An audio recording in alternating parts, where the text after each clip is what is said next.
Snehalaya silks. இங்கு ஒவ்வொரு புடவையும் ஸ்னேஹா தேர்ந்தெடுத்தது உங்களுக்காக. தமிழ்நாடு அரசு தாக்கல் செய்துள்ள வேளாண் நிதிநிலை அறிக்கையில் வேளாண்மை துறைக்கோ விவசாயிகளுக்கோ பயன் தரக்கூடிய எந்த திட்டங்களும் இடம்பெறவில்லை என எதிர்க்கட்சித் தலைவர் எடப்பாடி பழனிசாமி விமர்சித்துள்ளார். இயற்கை வேளாண்மை, வேளாண் கல்வி என எந்தவித முக்கிய அம்சங்களும் இல்லாத விவசாயிகளை ஏமாற்றுகின்ற பட்ஜெட் என இபிஎஸ் குற்றம் சாட்டியுள்ளார். பார்த்தீங்கன்னா பல்வேறு துறைகளை ஒன்றாக இணைத்து வேளாண் நிதிநிலை அறிக்கையை சமர்ப்பித்திருக்கார்.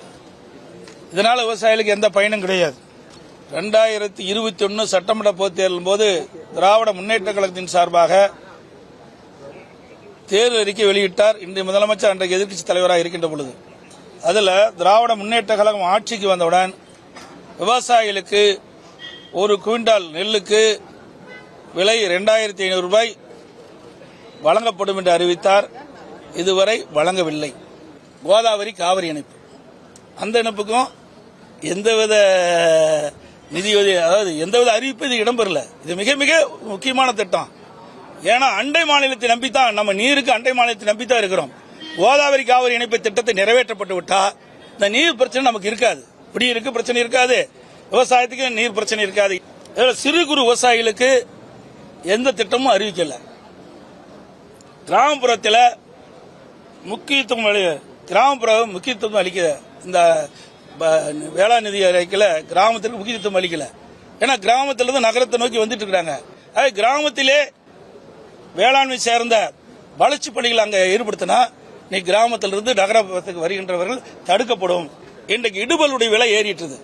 அதாவது விவசாயிகள் பயிரிடுகின்ற பொழுது அதனுடைய இடுபொரு செலவுகள் அதிகமாகிட்டது. அதுக்கு தகுந்த மாதிரி கடன் அதிகரிச்சு கொடுக்குறாங்க. அவ்வளவுதான். அதான் இயற்கை சார்ந்த விவசாயத்துக்கு எந்த அறிவிப்பும் இல்லை, நிதியும் ஒதுக்கல, அறிவிப்பும் காணாம். இவருடைய அறிவிப்பு என்ன? 2021 சட்டமன்ற பொதுத் தேர்தலின் போது இன்றைய முதலமைச்சர், எதிர்க்கட்சி தலைவர், திராவிட முன்னேற்ற கழக தலைவர், திராவிட முன்னேற்ற கழகத்தின் சார்பாக தேர்தல் அறிவிப்பு வெளியிட்டாங்க. அதுல தெளிவா சொல்லியிருக்கிறாங்க.